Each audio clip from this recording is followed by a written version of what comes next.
Now, here in Sydney, winter is coming. And what do we here at the roofing portal associate with winter? Well, it's the prominence of mould in our roof inspections, because we get a lot of requests to inspect properties that have mould, especially in the ceilings, sometimes on the walls, but usually on the ceilings. So we get an inquiry saying, we've got a lot of mould in our house and we think it's a roof leak. Can you come and have a look? Now, we've come across mould so often in our inspections that we usually have to ask questions before we go out and do roof inspections, where a client may say there's mould in the ceiling, because we usually find that most mould issues aren't the result of roof leak. So what causes mould on the ceilings? And the answer boils down to this one reason, and that is a lack of adequate ventilation. So how does ventilation affect the presence of mould? Now, I did a video in 2022. This is almost 4 years ago, and I don't think I've actually put this video out. So what we're going to show you is this video that I made a long time ago, over 4 years ago, and it will outline the cases where we've investigated mould and why there has been mould on the ceilings. And after this video, we'll explore how you can overcome mould on your ceilings. On this video, I just want to talk about mould. Now, 2022 in Sydney has been a huge year in terms of rain. Rain everywhere, and everyone rung up and they said, we got mould in our ceiling, the roof is leaking. My question to them before I even go out and have a look is the mould widespread, or are there bands of mould, or is it just one circular bit of mould with a lot of brown in it? And depending on the situation, I can tell them on the phone straight away whether they've got a roof leak or they haven't got a roof leak. Why do you get mould? Now, mould is just a growth. You've got mould spores that just love damp surfaces, and when there's a lot of mould spores around, it just goes looking for damp surfaces. And where do you get damp surfaces?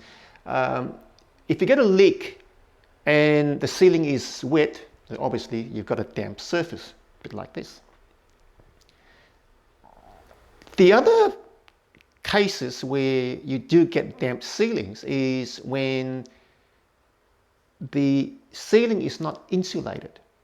And if the whole ceiling is not insulated, then if you are creating warm air in the room, the warm air rises up, it hits the ceiling, and you get condensation because the ceiling is cold. In the winter time, because it's cold outside, the ceiling gets cold, and when the warm air hits a cold surface, you get condensation, and then the mould sits on the ceiling, and that's why you can mould everywhere, much like this. And sometimes you get certain bands, and there's no mould except where the walls are. And the reason is, as you can see, after I've lifted the tiles out, that when the ceiling insulation guys went in and put the ceiling bats in, they just can't reach that little corner. So they leave that little band around the edge of the roof with no ceiling bats, which means that that particular band gets really, really cold in the winter time. Cold ceiling, warm air, you get condensation right on the band on the edges of the room. And then you get a band of mould appearing on the edge of the room. Or you get bands where the joists are, because you've got no ceiling insulation there. So if you've got that, you've got a mould issue and you haven't got a roof issue. So there's no need to call a roofer. You need to clean the ceiling off and get someone to install proper ceiling bats all the way around so that the ceiling's insulated and you don't get the condensation. So when you get mould, you've got to combat condensation. That's the main principle. And if you do get a mould patch which has got brown bits in it, much like this, then you've got a roof leak. that's when you call us. So now you know whether you should call us when you see mold on the ceiling. And if your mold is caused by a ventilation problem, then we've got to look at how you can actually create an environment where the mold spores don't like. So if the mold spores don't like ceilings that are dry, we've got to look at how you maintain dry ceilings and dry walls. So there's two ways to do it. You may have heard of the new passive house trend. So what is a passive house design? Now, the passive house concept has been imported from overseas, and it was fundamentally brought on so that they could decrease the amount of energy that was needed to keep houses in the very cold countries nice and cozy in the wintertime.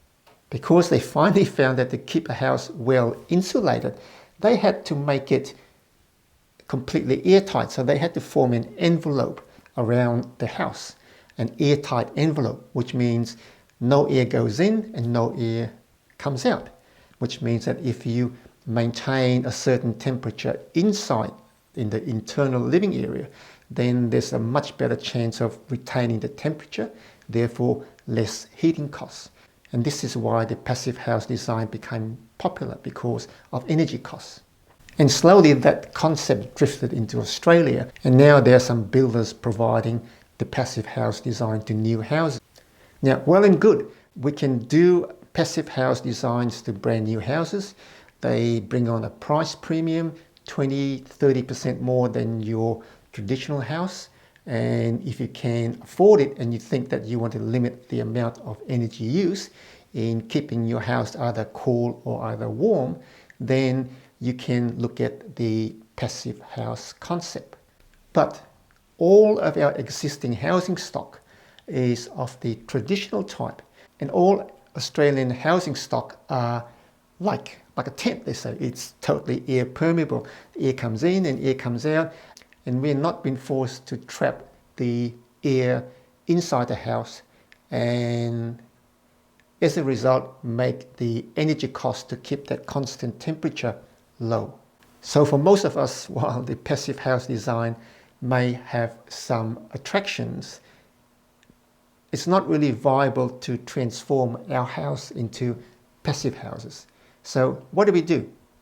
Now, one of the reasons why passive houses are marketed as an energy efficient and also mold-proof house is because there is a mechanical system that introduces air into the house and then lets the air back out again. And that system actually filters the air and it controls the humidity. So if you can control the humidity and the temperature inside a house, then you make that environment something that the mold spores just don't like. So you just don't get mold in a passive house. So what we are trying to do now in our traditional house that's full of holes is trying to say, well, how can we adopt some of the principles of a passive house to our traditionally permeable house so that we get adequate ventilation, so that we don't create environment that's moist and highly humid, so that the mold spores love to grow, because we want to eliminate the mold. So the first thing we have to do is insulate the house. We got to have good insulation on the ceilings and good insulation on the walls. And what the insulation does is, we're talking about the winter time now, because in winter, that's when we got the mold problem. In the winter time, the insulation keeps the inside of the house fairly warm compared to the outside of the house. So if the ceiling is insulated, and looking at a typical either single story or even better a double story house, because in a double story house warm air rises. So on the top floor where everyone goes to sleep, the bedroom areas which are most prone to mold, these areas are actually warmer because they are on the second level. And if the ceiling is insulated, then the ceiling in the bedrooms are relatively warmer. And if the ceiling is relatively warm in the middle of winter, it's quite likely that it's not going to allow the moist air inside the bedroom to reach dew point. And dew point means that it's at a temperature where there's condensation starting to form. If you can prevent the warm air inside the bedroom to reach dew point by keeping the ceiling relatively warm, then you don't get moisture. Therefore, you don't create the environment for mold. So this is what you do in the nighttime. And what you need to do in the daytime before you go to work is to create some sort of cross ventilation in the daytime while you are away, which means you got to open windows. If you open windows on the top story and windows on the bottom story, that allows some sort of cross ventilation to work. Warm air rises and goes out the top story windows. So when you create the cross ventilation, any inherent moisture in the house gets ventilated out.